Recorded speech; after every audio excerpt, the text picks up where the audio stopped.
আন্তর্জাতিক ওয়ানডেতে বাংলাদেশি ব্যাটারদের মধ্যে সর্বোচ্চ এভারেজ কার, অর্থাৎ প্রতি ম্যাচে গড়ে কোন বাংলাদেশি ব্যাটার সবচেয়ে বেশি রান করেছেন, এমন প্রশ্ন ছুড়ে দিলে পঞ্চপাণ্ডবের মাশরাফি বিন মুর্তজা বাদে 4 জনের নাম মাথায় আসবে দেশের ক্রিকেট সমর্থকদের। আশাটাই স্বাভাবিক, প্রত্যেকেই আন্তর্জাতিক ওয়ানডেতে 200-র বেশি ম্যাচ খেলেছেন। দীর্ঘ ক্যারিয়ারে সাকিব আল হাসান, তামিম ইকবাল, মুশফিকুর রহিম এবং মাহমুদুল্লাহ রিয়াদরা বাংলাদেশকে নিয়ে গেছেন এক অনন্য উচ্চতায়, বিশেষ করে ওয়ানডে ফরম্যাটে। তবে ক্যারিয়ার এভারেজ চিন্তা করলে বাংলাদেশি ব্যাটারদের মধ্যে এখন অবধি সবার উপরে কিন্তু নুরুল হাসান সোহানের নামটা অবাক হওয়ার মতোই ব্যাপার বটে। মাত্র 9 ম্যাচের ক্যারিয়ার, তাতেই সোহান ছাড়িয়ে গেছেন বাংলাদেশের ক্রিকেটের 4 নক্ষত্রকে। 7 ইনিংস ব্যাট করে রান করেছেন মাত্র 187, তাতেই সোহানের গড় 46.75, কারণ 7 ইনিংসের 3টাতেই ব্যাট হাতে অপরাজিত ছিলেন সোহান।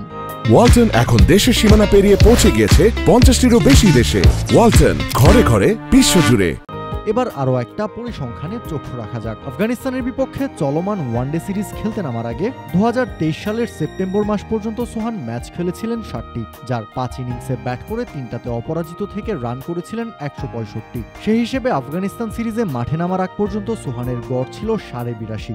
ভাবা যায় বাংলাদেশি একজন ব্যাটার যার আন্তর্জাতিক ওয়ানডে গড় কিনা 80-র উপর, কিন্তু চলমান আফগানিস্তান সিরিজের 2 ম্যাচেই ব্যাট হাতে মোটা দাগে ব্যর্থ হয়েছেন সোহান। প্রথম ম্যাচে 7 রানে আউট হওয়ার পর দ্বিতীয় ম্যাচে আউট হয়েছেন 15 রান করে, আর এতেই ধস নেমেছে সোহানের গড় রানে। 82.5 থেকে প্রায় 36 কমে সোজা নেমে এসেছে 46.75 রানে। কিন্তু তবুও বাংলাদেশি ব্যাটারদের মধ্যে গড় রানে এখনও টপেই আছেন সোহান, কেননা এখন পর্যন্ত কোনো বাংলাদেশি ব্যাটারের ক্যারিয়ার গড় রান 38 পেরোয়নি।